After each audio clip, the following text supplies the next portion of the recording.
Hello, everyone. Welcome to another episode of Let's Chat Reality. I'm Michael, And I'm Molly.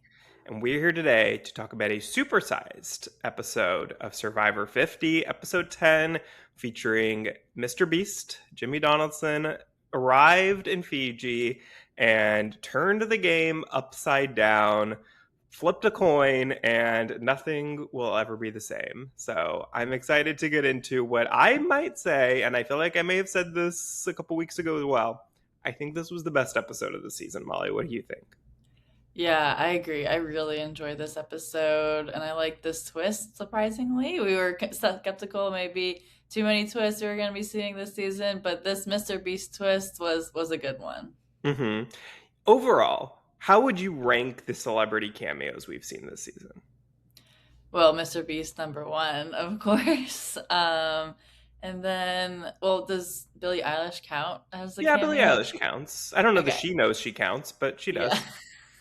So we'll say then she's second since I think that it's at least allowed for some excitement with the fact of what's happening with that idol. And then last would be Zach Brown. Okay.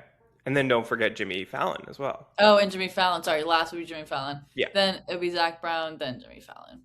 I think I'm with you on that. I think I could maybe no, I think the more I think about it, yeah, I agree. I didn't love the how the Billie Eilish idol ended up playing out, but I still think at least it was better. Like Zach Brown just was a big nothing burger. Yeah. So I think that probably puts it still lower. Yeah, I think I agree with your ranking there. Yeah. But let's get into this episode. So, Emily and Ozzy talk after Tribal, and she apologizes to Ozzy for choosing the Christian and Devin's side over him. Ozzy's hurt. He feels like they had a good thing going. And this is the first time that Emily's ever actually been on the wrong side of a vote, which is kind of crazy because she Yeah. was there for quite a while on 45. And it's been quite a while. We're pretty deep into the season now on 50. So for this to be the first time she's ever been on the wrong side of the vote, for like the amount of time that she flips and flops and betrays people, it's kind of crazy. Like she's always until now been in on what's happening at Tribal, but she feels like she and Devins are now on the bottom of this group without Christian there. Do you agree with that assessment? Do you feel like coming out of this Tribal that Emily and Devins are kind of on the bottom now? Yeah, I do see that. I feel like, especially with what was happening in last week's vote of them all getting out Christian, I think that it just seemed like that side to, or like the other people, like not Emily and Devins, were just not in the power seat. Mm-hmm. And that they just, at this point, like didn't have a ton of numbers on their side. So I feel like they did seem to be in the bottom. And so it wasn't a great look for Emily to not have the trust in Ozzy anymore if she wasn't going with him. So I think she just made herself feel more on the bottom from that. Mm-hmm. Yeah, I feel like Devins, when he did the whole tribal idol situation and made a whole spectacle of it, it feels like that kind of maybe not ruined his relationships necessarily, but I think that it rubbed a lot of people the wrong way. And then for Emily to vote with him with that side, I think just kind of associated her more closely with that group. And I think that did really kind of put them in a situation where maybe not a lot of other people are going to trust them. And so now, when they had three people, it kind of felt like more like, okay, there's the three of them, there's the Wizard of Oz group, there's the Honor and Integrity group. But now, once you're down to two people in your group, I think that does kind of put them in like they're the smallest group now. And so by default, they're kind of feeling like they're on the bottom. I agree. Well, then the next morning, Devins is sitting with, I don't think the entire tribe, but with a big group of people. And he comes clean about his fake idol. He shows it to them, he unwraps it and shows them, nope, there's nothing there.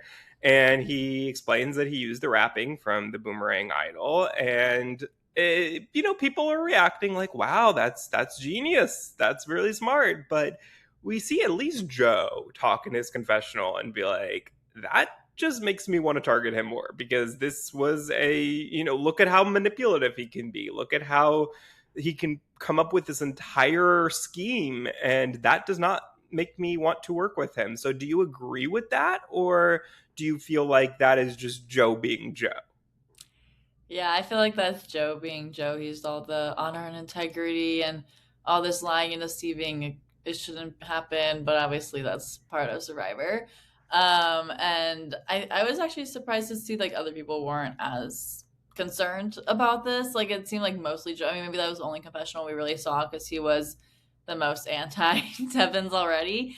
So they really wanted his perspective on it, but I feel like it was good for Devins to come clean about this since we knew like they were already kind of starting to target him and like want him to play the idol. And so if he wasn't playing anything like what's happening here, he couldn't really get away with it more than just those 2 weeks he already did.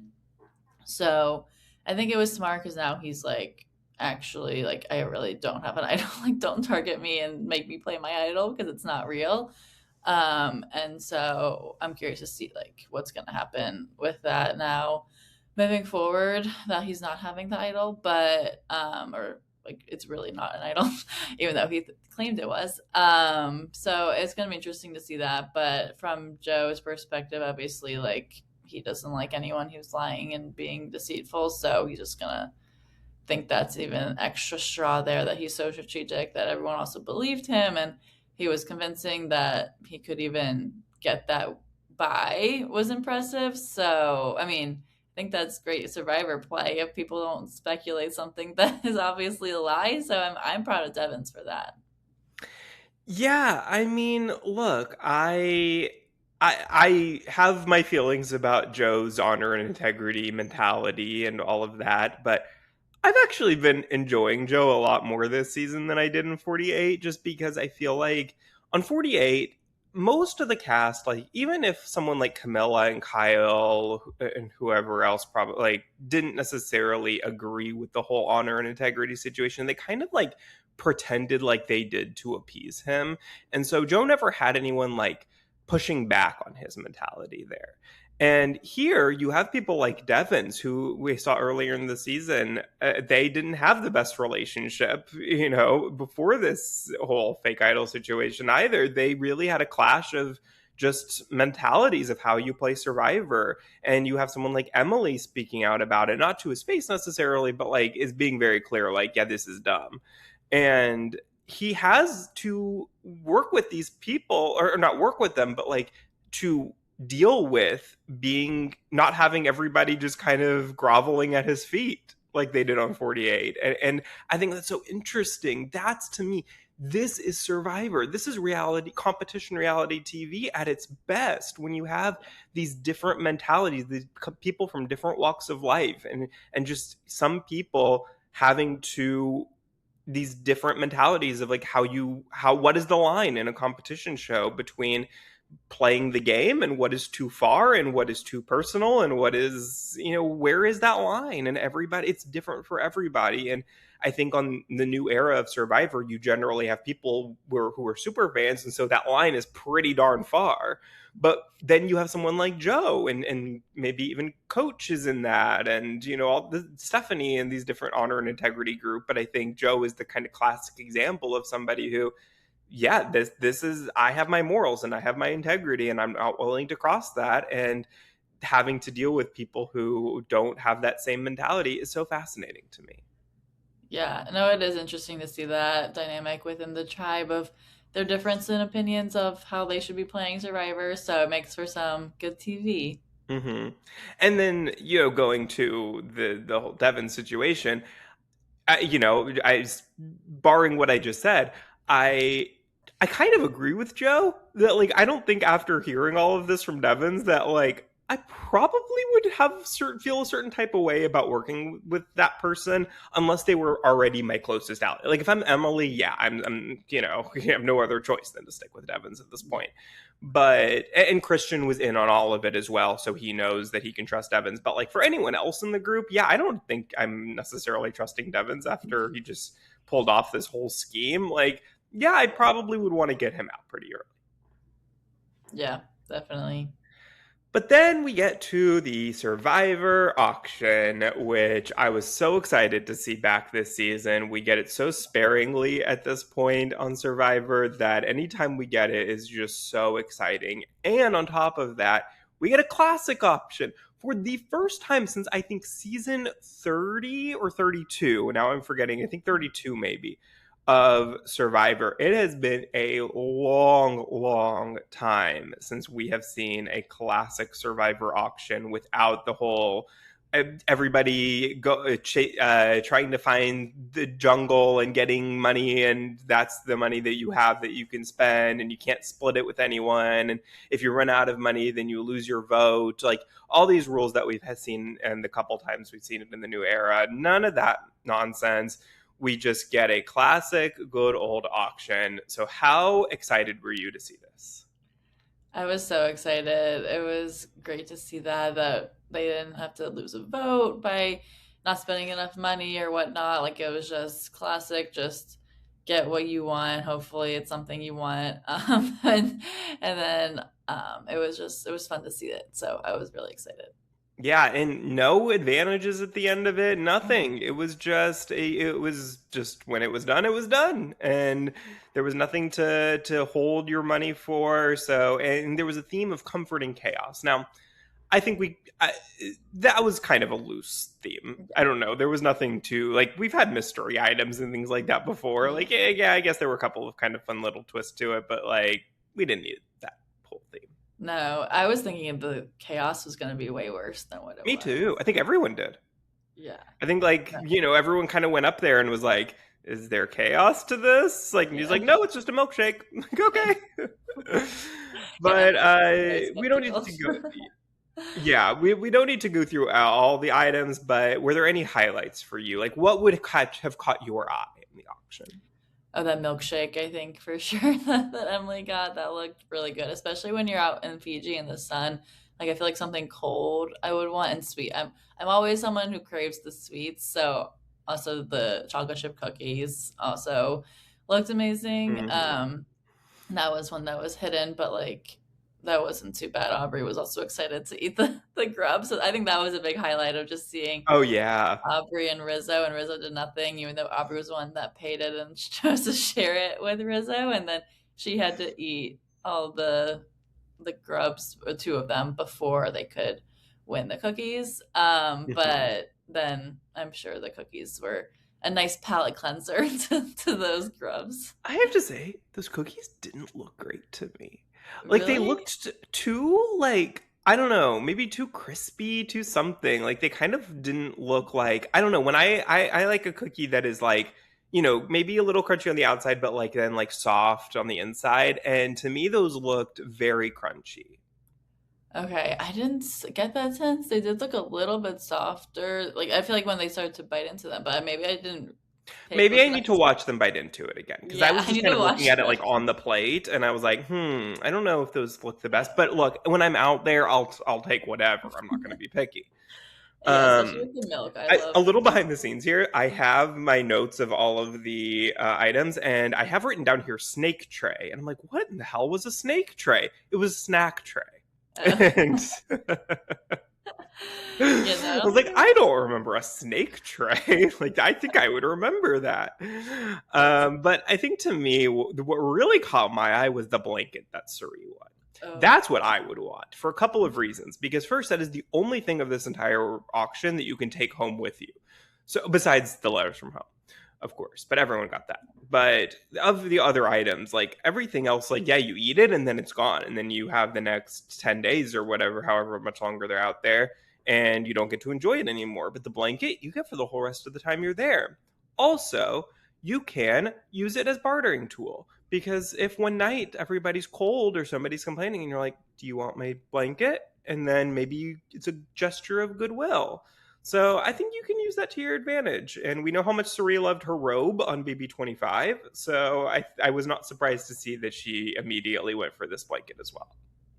yeah, I agree. I feel like that was definitely a good item to win there, and it feels like no one really was also countering that. Like it was just her who who bid on that, which is crazy to me. But maybe everyone else is just like thinking they're fine at camp. They don't need the blanket. And they'll let Suri have it. Like they don't want to really argue with her at that point. It's just like, okay, maybe we'll should be able to share. But it was interesting to see that part of it too. I think that also goes to show how much they all love Suri, respect Suri, how much they're kind of under her spell in the sense that they're like, I don't want her on my bad side. Like if I know that probably this is something that Suri has been talking about while she's been out there of how much she would love a blanket or a robe or something. And so immediately when probably everyone saw that, they immediately knew, oh, that's Suri. That Suri wants this blanket. And everybody's probably thinking in the back of their mind, well, if I bet against her, then that's going to put a little bit of a target on my back from her. And nobody wants to get the wrath of Suri. And so I think that just goes to show the interpersonal relationships here as well of who they're willing to bet against and maybe, have that tension going back to camp with and who they're not. Yeah, no, that's a good point. I'm curious to see that now looking back at their auction, like who doesn't really counter other people. Mm-hmm. But yeah, I definitely noticed it was Suri. Yeah. Would you have been willing to, if you had one of those chaos items, would you have been willing to eat those in order to get the comfort that comes with it? Or would you have somebody else do that or not do it? I don't know. I feel like in Survivor, I would be courageous enough to try it to get that win of the whatever the other item was. In particular, I feel like the grubs. I feel like I could do like it seemed like Aubrey. I mean, it didn't seem easy, but like Aubrey did get them both down. Mhm. That gave me hope. But whatever Jonathan ate, like what was it, sea slug? Um, Yeah, Jonathan had the sea slug, but he didn't even get the reward that came with it. It was just so Ozzy could get the reward. Yeah, so that was even crazier. But I would not have done that one for sure. I feel like if I'm not even getting the reward, at least Aubrey knew it was gonna be cookies, so Mhm. like she was motivated to get that. So I feel like I could try for that if I knew the cookies was the reward there. I know Yeah, you would not. I would not. Nope. Sorry. Yeah, nope. You'd be Sorry to like this Rizzo. man. No, I would not be willing to do any of that. Especially like, and I know they don't necessarily know that they're going straight into the immunity challenge, but like, I would not even want to risk if I felt like I was in a situation where I needed to win immunity. Like, I'm not risking doing something to my stomach and like not being able to perform my best going into an immunity challenge by trying to eat something that I might not even be able to finish in time to win the reward, and then I just get nothing for it and I'm sitting there throwing up with Suri in the bushes and that just does not seem worth it to me. So no, I would not be doing that unfortunately, but I admire those who did in this auction and we Yeah. salute you and your service. But yeah, it was just a really fun time this auction, just seeing people who we love just have fun and smile and enjoy themselves and win these items that you just see the joy all over their face. And I just thought it was a really, really fun segment that we don't see enough of on Survivor anymore. I agree. It was amazing. Yes, and then it ended, of course, where they got their bid $20 to get their letters from home, and then right after they all get their letters from home, Jeff surprises the players with Jimmy Donaldson, aka Mr. Beast. He comes out in Fiji, there live and in person, and he brings a briefcase with him that says "Beware" on it. So Jeff explains that it's a super beware advantage and they will find out what it means at Tribal that night. So, first of all, what did you think when Mr. Beast walked out? What are your first impressions? How familiar are you with Mr. Beast and his content? And kind of what did you think? Like, oh, what does he have in store here? Yeah, well, I feel like I only really know about Mr. Beast from like you or other people talking about him. Like I don't actually watch his content a lot. Like I know about it, but I'm just not like an avid Mr. Beast watcher. But I do appreciate that like what he does. Like he's obviously got a big following for it. Biggest. Yeah, the biggest. So I was excited for everyone else's excitement for seeing him come out there, especially Rizzo, his brother. He said is a huge Mr. Beast fan, so that was a sweet moment to see that. And I think that, I mean, we know what the outcome of this was, but like I think for this Beware, like it wasn't anything like too crazy. It seemed like it was just like we'll see what this is at Tribal, and then like they didn't really have to stress about it. So I kind of like that too. Like the right after the auction, like they were thinking like, oh no, like this could be bad. But I think in the grand scheme of it, like it actually ended up being really good. And kind of seemed like the players didn't really talk about it either. Like it just like came in, and then at Tribal, obviously was a big factor. But I think for this twist, like it was exciting to see Mr. Beast come in there and just show his excitement for being there as well. Hmm.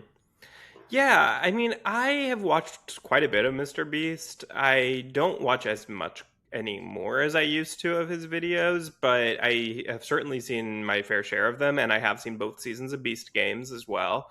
I Jimmy is, as a host, he is very yelly, which is not quite my favorite thing sometimes. I think he's like very much like kind of like I'll compare it as to like the Chris Harrison, like the most dramatic rose ceremony ever, the like everything is the biggest ever, the most ever, like that's kind of his thing as well, where it's like this is the most expensive, this is the largest, this, like everything has to break records. And I have I don't always think bigger is better for reality TV, especially. And I think that actually season 2 of Beast Games really did fix a lot of those issues, where like season 1 they started with like 2,000 people, and then season 2 they started with 200 people.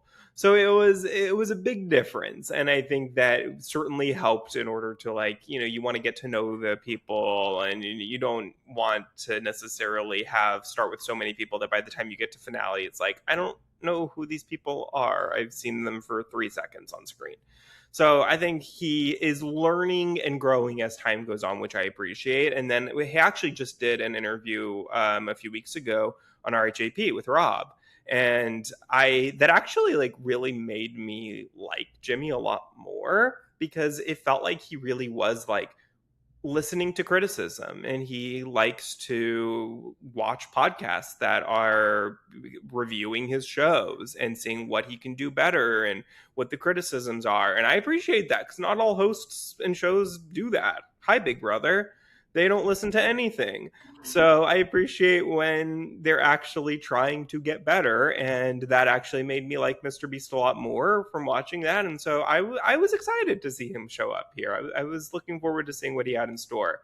And he actually did a Survivor crossover on Beast Game season 2, where there was an episode where Jeff showed up, and they did run a Survivor. And so this was, I think, filmed like right after that, so they were still both in Fiji, both filming both shows. And so this was the second half of the Beast Game Survivor crossover. So I was looking forward to it. Yeah, I agree. This was the best cameo, as we mentioned before, of the season. And it could have gone very wrong, but we will get Yeah, into that as for well. sure. But yeah, That's no. because we know the outcome. Right. But I was, when he said Super Beware Advantage and he brought this briefcase, I figured it could only be one of a couple of things. Like, just knowing what they do on Beast Games, what they have done both seasons is they've flipped a coin and been able to either double the prize pot of the season or go home. And so that was one thing that I think we mentioned last week that I thought was definitely a possibility. But also they do play this like briefcase game on Beast Games, where it's like you see what you have in the case, like you see if you have the money or not, and then you try to convince your opponent of whether that you believe, whether you do or don't have the money inside of it, or like what case it's inside of. And then your opponent has to believe, tell if you're telling the truth or not. And so I thought maybe that was going to be like the immunity challenge, was a game like that. When I first saw the briefcase, that was my other thought, was that it could be something like that, which of course it didn't end up being that, so that's irrelevant. But those are kind of my two thoughts going into when he said Super Beware Advantage. I thought maybe it was one of those two. Yeah, and you were right with one of those, One of them, so yes. you knew. If you guess enough things, you're bound to be right. So then, immediately after the auction, Jeff takes the players straight to their immunity challenge, and it's an endurance balancing challenge. Tiff wins this, which I was very actually kind of surprised and excited for her. I really thought Ozzy was bound to get this. He seemed strong, but then Tiff ends up pulling it out, and she has now outlasted the amount of days that she was there on 46. So it was an emotional moment for her, and I was happy to see it. I know. I was super excited to see Tiff win immunity here, so I'm happy for her and glad she did not have to stress about going home tonight. Yes. Well, then everyone gets back to camp. They read their letters from home. It was an emotional scene, as always, when they're reading those letters. Uh, this kind of, though, Jeff has said in the past that the letters from home are potentially more meaningful than when the loved ones used to come to Fiji or wherever they were filming and have in-person family visits, because the letters you can read the whole time you're there, whereas the family visits are only for that short period of time and then they're gone. What do you think? What would you rather have if you were out there? Yeah, I don't know. Seeing all the moments of when they get to read the notes, I feel like that is meaningful, and especially because they get to keep it with them and can reread it whenever they're needing like just a moment of being like feeling like they're back with their family. And so I think the letters from home actually are more meaningful here, but I do like when you get to see like the reunion of everyone, like when they come in and you get to actually spend some time with them. Like the time itself also seems very valuable, but then since it's gone pretty quickly, then it's like, okay, now I just have to get back to real survivor playing and no cannot think about the family. I mean, you can think about your family, but like they're not going to be there again. So I do like the letters from home, especially because you get to see like who actually writes them and like what you're getting from the message. Hmm. Yeah, I think that the letters maybe are slightly more valuable when you are out there because, like you said, like you can days later, you're in a funk, you need to pick me up, you can read it whenever you want. And that might be more helpful for your mindset when you're out there. However, I think for the long term, having that moment with a family member where you can like that's a shared experience that then like years from now you can have that, and like you have somebody who like even just slightly understands what the experience was like out there just because they've been on that beach, they've seen you in that moment after all that time. Like I think when you get home that's probably more valuable. So I don't know. And also like on Australian Survivor this past season, like they had in-person family visits that were just so emotional and like just had this irreplaceable just like feeling that you just don't get from watching people read a letter. So I don't know. It just reminded me of like how valuable that moment is. Like when it's good, when they do it right, it's just like there's nothing like that feeling of watching those people and their meet their families for the first time in well at that on Australian Survivor it's like 50 days. But yeah, so I think probably all in all, I do miss the in person visits. Yeah, I do miss it too. I feel like that was such a sweet moment. So we'll see if they end up bringing that back or not. Maybe there's a rumor that we're going back to two tribes and of 10 people, 20 players. So maybe they're reeling back some of those changes from the new era. So maybe this will be one of those changes that they revert back to in the new era. But it's definitely more expensive, so probably not. Yeah. But then we get back to the strategy here for the first time in a while this episode, and Aubrey, Steph, and Jonathan are talking in the hammock. Jonathan wants to target Ozzy and use Devins as a smokescreen. So everyone kind of expects that Devins going to be the one to go tonight because Christian just left. Devins is kind of then the other person associated with Christian on the bottom with Emily. So he's an easy smokescreen that they can use so that Ozzy doesn't expect that it's going to be him. They get Devins on board with this plan, and they even tell him, like, you're going to be the smokescreen. And Devins goes and relays this information to Emily. So Jonathan, meanwhile, is able to also tell the plan to Joe. But Joe then goes to Suri and Tiff and relays the plan to them. And of course, we know that how close Ozzy and Suri are. So as we've seen the past couple weeks, as soon as Suri gets wind of a plan to get Ozzy out, not going to let that slide. So she knows that that will shift the power to the Honor and Integrity Alliance, and so she can't let that happen. What did you think? Like, is Suri trying too hard to save Ozzy at this point? Um, I don't know. It feels like people aren't really catching on to that, so I'm impressed by it. But I feel like from an outside perspective, looking in, like yeah, like she is every time he's coming up, like every time is switching it to someone else. So it's interesting. Like I don't know how much longer they can get away with people not knowing that they're so close to each other. But I mean, it just goes to show again how strong of a player Suri is with her strategy and social game. Mm-hmm.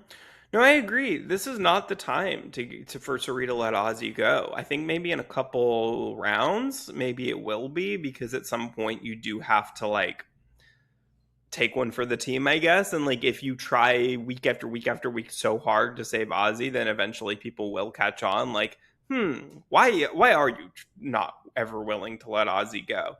But at this point, it's too dangerous because, as she says, like she can't let those numbers shift over to another side yet. And so, but once the numbers on the other sides have dwindled more and more, and you maybe she doesn't need Ozzy for to have those numbers, and then maybe at that point she can be willing to let him go. But it's still definitely too early at this point.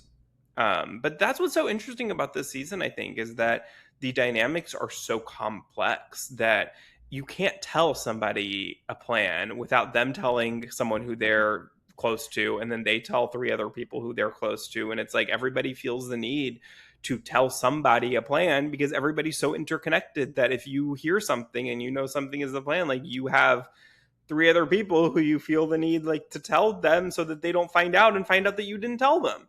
So it's so complicated, and that's what I think makes the season and the dynamics so interesting. Oh, I agree. I feel like nothing can really be kept a secret also most of the time. It's just game of telephone, everyone's gonna share it, and it's just see who ends up to be the best at arguing your case. Mm-hmm. So then Steph goes up to Suri and Tiff, and she plays ignorant about the Aussie plan. She says she still thinks it's going to be split on Devins and Emily, and that's the plan she knows. But Suri knows Steph, and she knows Steph is lying to her about this. And so she warns Ozzy about this plan, and they hatch a plan to use Ozzy's extra vote to get Steph out. Ozzy tries to get Jonathan on board with this plan, but Jonathan goes straight and warns Steph about it. So Steph suggests that she uses her steal a vote to thwart that plan against her. And she confronts Suri about it and is like, why would you be willing to let me go? And this just all is when really the ball gets rolling of like the complicated, just constantly changing plans here. But I was so impressed with Suri as always. I mean, like the fact that she just immediately is able to clock, like, nope, Steph's lying. Like she can't look me in the eye; she's lying. And do you think though that so she says to Ozzy that this is the time to use Ozzy's extra vote and get Steph out? Do you agree that this, if that had remained the plan, is this the time for Ozzy to use his extra vote finally? I don't think so, just because there's still a lot of people left, or maybe not a lot, but 10 people. It's still a decent amount of people who are left at this point that like I think he should really use it more when their numbers are smaller and that's really more impactful there of making sure that all the votes are going in the direction that you want it to. So I mean not all, but like the votes, the majority have it in the direction that you need it to at that moment. Like I feel like in this case, like I think it wouldn't have made as much sense just since like it wouldn't have really impacted it as much here. Mm-hmm. Yeah, I mean, I think that if the time to use the extra vote is when it's going to be the difference Yeah. between like either a tie or the vote going a different way, and that extra vote puts it over the edge. And I guess it did seem like the way she was describing the votes to Ozzy that that extra vote was going to be the difference maker there. So I think if that's the case, yes, like that's the time to use it. But if they felt like maybe they can get one more vote, like with the numbers this big, like it is a time when like I feel like Suri of all people can work her magic to get like one more vote to go their way. But maybe they don't necessarily trust it. And if that's so dangerous to just depend on somebody who you don't 100% trust to vote your way. So, yeah, I think maybe this would have been the time if that plan had remained. And he was able to save it for a long, long, long time. So it's still very impressive that if he was able to use it correctly this round, I think that would have been a huge move for the resume to be able to say, like, I used the extra vote. Like, we waited all this time and used it correctly. I think that, that's a good move to put on your resume. So I would not begrudge them for using it now if they needed to. True. Yeah. It's a good point because we at this point like don't know entirely of who's voting for who. It just seems like a lot of conversations that are happening. Obviously, we know what Suri wants, but that might not be actually the case of what ended up could happening. But we don't know at that moment. So if Ozzy was nervous or if they're not sure, like it would be a good time to play it. What did you think of stuff confronting Suri? Oh, that was kind of funny. I feel like it was more like I mean not funny. It was interesting to see this how their relationship has obviously like with Suri catching Steph at the lie and then all of that. Like I feel like it wasn't totally clear obviously for Steph to know that Suri was going for her, but I think in general like their gameplays were just different and with Steph lying like it just was time for her to go.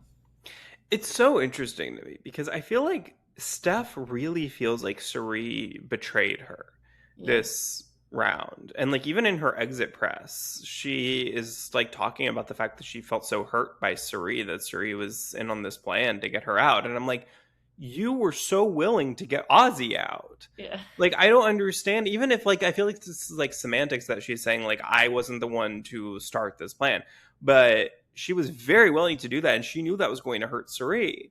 And so it was just like, how are you saying that Suri like betrayed you and you felt so hurt by her when you were doing the same thing and like and very in on a plan that you were not that you knew was not going to benefit Suri that Suri didn't know about and you were lying to her in this moment Yeah. about it and that you didn't know anything and that the plan was still Devin's and I just don't get how she can feel like she was being 100% honest and loyal to Suri. Yeah, I don't see that either because they also weren't playing like that closely together. It seemed like at all in the game that why would Stephanie then feel betrayed? Yeah, I mean, like well, they have a long history, and so Yeah, like I do think that Stephanie and like felt like she for a long time in this game that like she and Suri maybe weren't in the same direct alliance, but that those two would like look out for each other. oh yeah, But so Steph, from what we saw, Steph was very much the one to strike first, not directly at Suri, but in leaving Suri out of a plan that was going to get out her number one ally. yeah, that's true. Well, then Steph goes to Devins and suggests changing the vote from Ozzy to Suri directly to prevent the possibility of Ozzy saving himself by using his idol. So then Devin suggests doing Rizzo instead to flush his idol because Rizzo would feel safe enough that he was not expecting it, so they could still flush an idol this round. And but it later seems to change back to Devin's with a split on Aubrey. It's like this is the moment in the episode where I kind of get a little bit lost because the target just keeps changing, and I think that's kind of the point of this segment is to just say like everybody's names being thrown out there. So like we're going into tribal and we have no idea what's going to happen. Yeah, no, I was confused with all that deliberation there. I was like, wait, so it's Ozzy, it's a Suri, it's Devin, like what's happening here? But I was nervous going into tribal for sure. I wasn't. I felt like they were kind of trying to sway our opinions, and like that Devins was still going to be the one that people wanted to get out. But I don't know, or Steph especially too. But I feel like in this moment, like it still wasn't clear. Mm-hmm. Yeah, I was definitely nervous going into this because I'm like, oh, please let it stay on Steph. I was really hoping that Steph would be the one to go tonight, and it just felt like it kept changing and flipping and flopping, and I would have been really I didn't think it was going to be Suri. I think yes, they talked about it for a second, but it really did not seem like that stuck at all.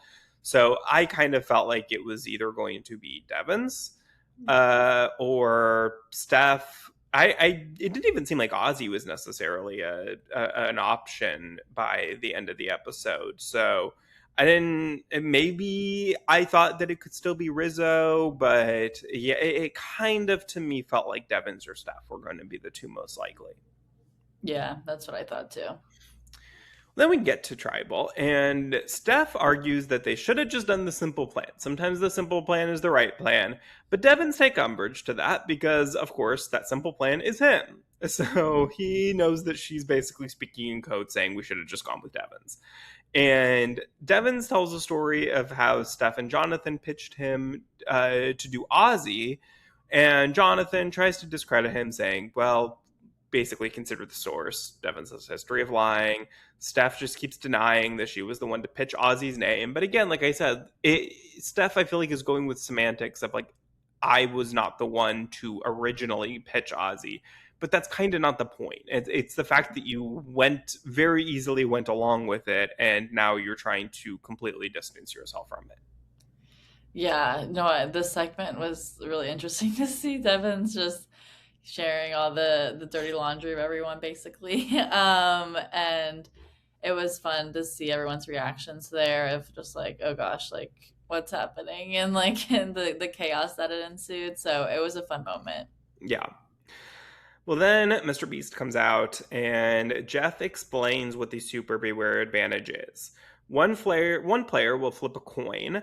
That player will be chosen by a consensus decision from the tribe. If they can't choose a consensus, then they will all draw rocks, and the person randomly selected will be the one to flip the coin. So if the player chosen correctly predicts what side the coin will land on, that player is not only safe tonight, will also get an immunity idol, and the prize money for the season will double to $2 million.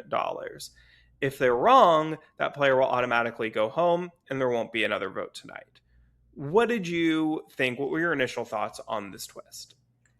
Yeah, I was excited to see and to see that you were right about that I was coin excited flip. too.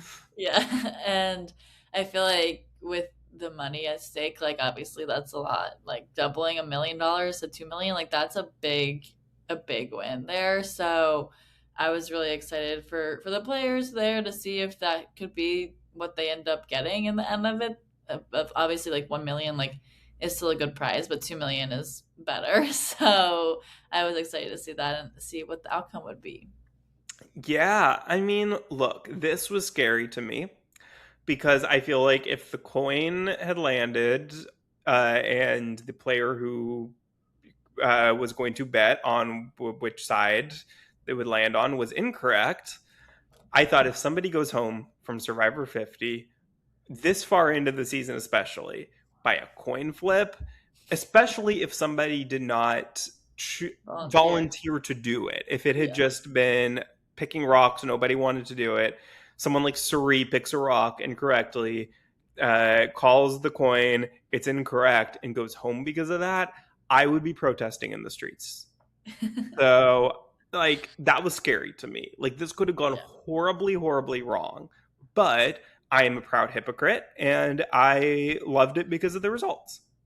Yeah, I agree. I feel like because we know what the results were, that's why I'm like speaking so highly of it. Like maybe it wouldn't be if I knew it would be someone I didn't like, maybe, or who I did like that ended up like being the one who was sent home because of this twist. Like that would not have been good, but we know what happened, so it was a good outcome. Yeah, I mean, I think like it's similar to the hamster wheel on Big Brother, where on reindeer games they do the hamster wheel twist, and it was great. It was so dramatic. It worked out really well. Of course, I mean, it was sad that it led to Danielle Reyes being eliminated, but it was so dramatic that whole episode that I think it felt like it was worth it. Like it was a really great twist, and everybody was praising it. Yeah. Then 2 years later, they do it again on BB27, 70 days into the game or whatever it was.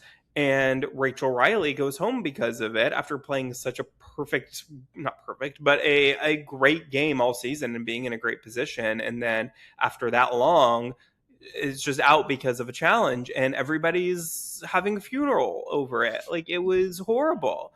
And I think this could go a similar way, where if this they try this something similar to this again and it goes horribly wrong, we're all going to be saying, you should have, you idiots, you should have known that like this is a horrible twist. After today, we're all praising it. So it's just like, it's very results oriented, I think. It happened to work out here well, but it was very risky for them to do it. Yeah, I know. And the 50-50 coin flip, like really equal odds there, both ways of it being good or being bad. So that was also scary to see that. Yeah. Well, Devins immediately volunteers to flip this coin. No hesitation. He wants to flip it. I mean, he talks about how much Mr. Beast means to him and his family, and I've been seeing the last couple of days that like he unearthed a tweet that he had from 2022 where he was like, my son, I'm showing him all the Survivor stuff, and he's just upset that I haven't been able to parlay it into a relationship with Mr. Beast. And look at him now, 4 years That's full later. So circle. yeah, so I was so happy that like of all people to do this, Devins is the right person. Like he is such a good sport about everything on Survivor. He just wants to like have these experiences and take these risks, and that is the way that he plays the game and just his personality. And I think that it was so perfect that he was the one to do this, because that if it had gone wrong, he still would have been so happy, and he would not have been bitter at all about it, and just never would have for one moment regretted giving it a try. Yeah, I agree. It was fun to see that also other people were like, wait, do we let Devins do this? Like, Mm-hmm. should this be the case? Because he gets an idol if he wins the right side. So it was interesting to see that, but no one really wanted to take his place and take that risk onto themselves. So it made sense for Devins to do it. Yeah, I guess two-part question. Do you think that anyone was wrong to let Devins flip the coin? And would you have wanted to flip the coin? Well, I think in Devin's position right now, where he knew he was at the bottom, like he kind of had to do this to kind of just make sure like he could potentially stay in and have a power there as well. And if not, then he went out in a fun way, like like at least like in that way would have been fine for him. But I think everyone who's not on Devin's side is definitely like maybe like we shouldn't have let Devins do that because now he has an idol, or like could have an idol. We didn't know the outcome yet, but I think in general, like it's interesting to see that. But I'm happy with the outcome there. So I feel like we don't know exactly what the repercussions are going to be like next week in camp and how this all will affect relationships with Devins and other people since now like it's going to be different. But I think for going into this, the flip a coin, like I know I wouldn't probably choose to do it myself because I think that's just too much of a risk that's going on. And especially if I felt good with people in the tribe, like maybe if I felt like Devon's where I was really in the bottom there, that I would try it. But I think more likely than not, I'd probably say no. Yeah, I think I agree. If it depends on the position that I'm in. I think if I'm in Devin's position, there's nothing to lose. Like I think he knew that he was had a good chance of either going home tonight or next tribal, whenever it was going to be. Like he did not have a long life left in this game where he was positioned. So nothing to lose, might as well give it a shot. And if it doesn't work, it doesn't work. Maybe I'm going home a day or two earlier than I would have been, but I probably wasn't going to be winning this game. So I think he absolutely made the right move to go for it. I think if I'm anyone else, maybe there's one or two other people, like maybe Emily could have volunteered to do it if Devins wasn't so gung ho about it. Maybe I don't know. Is there anyone else who's in enough danger? Maybe Steph. Honestly, I don't think she knew how much danger she was in, but like. I think she could have definitely benefited from giving this a try. But I don't think that I begrudge anyone. Like, Steph was the only one who kind of like lightly spoke up about Devon's maybe not feeling comfortable with him doing it, but she very quickly relented and was okay with it. I don't know if nobody's making a big stink over it. I think it's maybe best to stay quiet unless you really want to do it yourself, or like if you specifically are hurt by Devon's potentially winning immunity for this round. Like if you were the next person, if you know that you were the next person on the block, like after him, if you're going home, if he hits this correctly, maybe you do speak up about it. But also maybe that means you're his closest ally. Like, so also if I don't know that Steph knew that she was in so much danger if Devon's won immunity here. But if she did, then I almost think she should have spoke up more. Yeah, I agree. I was thinking about that too. Of like, did she know? Like in that moment, like probably not, because I think then she would have spoken up more. Yeah. Well, then we get to Devon's flipping the coin. He does call it correctly. It lands on heads as he predicted. And because of that, he is not only immune tonight, he gets an idol, and the prize is now $2 million. Do you think that this new $2 million prize is going to impact the gameplay of this season in any way? Oh, that's an interesting thought. I feel like maybe people might backstab a little bit more and wanting to end up with the 2 million, like more like I mean, I guess I don't know if it's gonna really alter how people play in this part of the game, but maybe if someone has to choose a side and like you see the greater potential of getting further with other people, then maybe it's the people you started the game with, and people would flip more on that. For that reason, but I don't know if it's going to impact it drastically. So, what I think is that having a bigger prize like this, I don't know that it necessarily impacts the moves that players are willing to make, but I do think that it potentially makes any betrayal hurt more. Okay. Because it's like with a $1 million prize, a normal survivor prize, you it's life-changing money, certainly. Like, don't get me wrong. But I don't know that it's quite enough to where, like, if you are a fan of the show and you are, or like this, playing for the second time or third time or fourth time or fifth time, like, I think you can really think of it as a game. And these players, I think, pretty much for the most part, they all understand that. Like, it's a game. Whatever betrayals or whatever are necessary to get there, are just par for the course.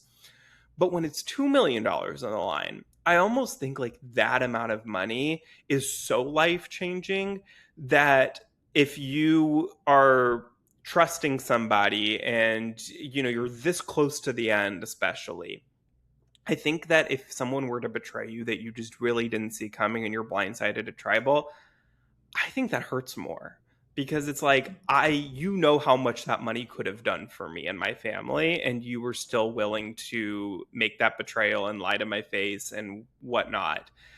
But also on the other hand, it could almost make you understand it more. But I think in that moment, when you're so just close to it, I wonder if we are going to get like some old school moments as we get close to the end here of people being really bitter and like not in the moment being just immediately understanding of people who are betraying you and blindsiding you. Yeah, that's fair. So it won't just be Joe being better now. It'll be everyone. Yeah, it might be. But I don't know. yeah, I know it'll be interesting to see that how it all unravels now. Yes, it will. Well, because he did land correctly, there is a normal vote tonight, so everyone just kind of starts standing up, whispering, and we get a very live tribal. Yeah. Steph ends up using her seal vote, and she steals Devon's vote, so she gets to vote twice. Devon's does not get to vote at all. What were you surprised that Steph did this? And I was a little surprised, honestly, that she didn't use her shot in the dark.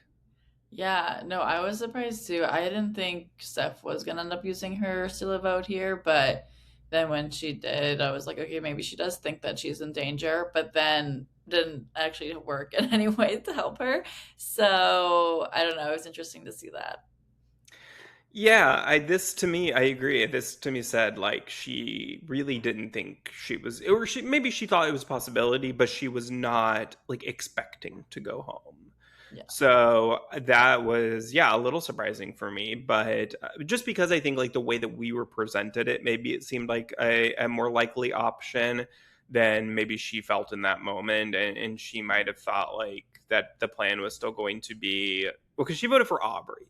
So I think that it seemed like she knew that Aubrey maybe wasn't like going home, but maybe she thought because the split was going to be on Devon's and Aubrey, like maybe she thought, oh, now Aubrey is like not the backup vote or the split vote, but now is the vote. I don't know. Maybe she did expect Aubrey to go home. Yeah.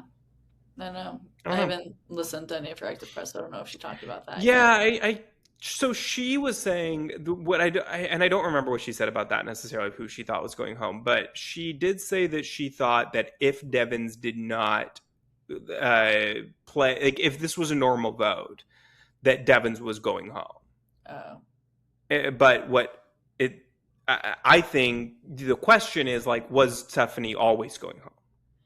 yeah. That's what I was curious about too.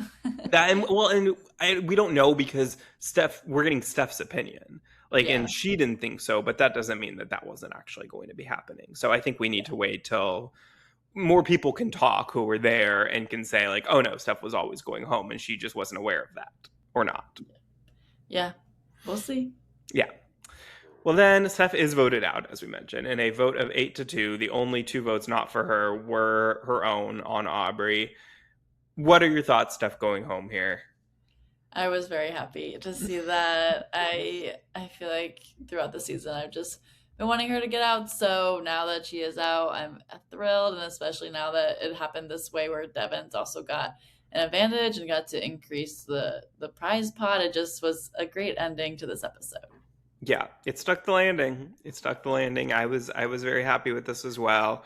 And I am excited to see what's to come after this crazy tribal. I think it's definitely going to flip things on its head, and we're going to get quite a bit of fallout here. And I'm looking forward to next week. Me too. I can't wait, and we'll get to watch it together in person at Bryson Wynn. Yes, Bryson went in Austin. If you are local to the area or nearby, come see us. We'll be there and very excited for that. But unless you have anything else, Molly, I think that about covers this week. Yeah, I think that's it. All right. Well, we will be back next week to cover everything, all the fallout from this. But until then, thank you so much for listening. Be sure to follow us at Let's Chat Reality on all social media. Subscribe wherever you get your podcast. Leave a 5-star review. We appreciate that as well, of course. So we will be back chatting with y'all next week. Bye, everyone. Bye.